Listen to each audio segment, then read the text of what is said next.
চতুর্ভুজের তিনটি কোণের পরিমাণ π/3, π/6 এবং 90 ডিগ্রি, মানে দুটো বৃত্তীয় মানে দিয়েছে, একটা ষষ্ঠিক মানে দিয়েছে। চতুর্থ কোণটি ষষ্ঠিক ও বৃত্তীয় মান লেখো।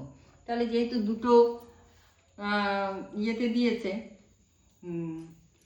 বৃত্তীয় মানে, তাহলে 90 ডিগ্রিটাকেও বৃত্তীয় মানে নিলে কত হবে?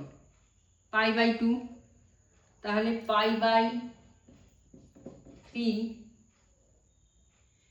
প্লাস 5π/6 প্লাস π/2 প্লাস ধরে নাও চতুর্থ কোণটা x সমান 360 ডিগ্রি, তাই তো? চতুর্ভুজের চারটে কোণের সমষ্টি 360। 360 মানে কত হবে? 180 যদি পাই হয় তাহলে 2π,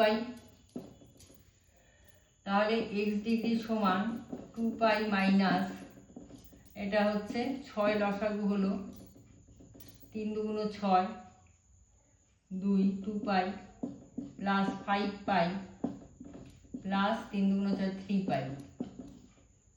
তাহলে 2π মাইনাস 5 3 8 2 10, 10π/6, তার মানে 6 গুণ 12, 2π/6, তার মানে π/3। চতুর্থ কোণটার বৃত্তীয় মান বেরোলো π/3, তাহলে এটাকে ষষ্ঠিক মানে নিতে পারো।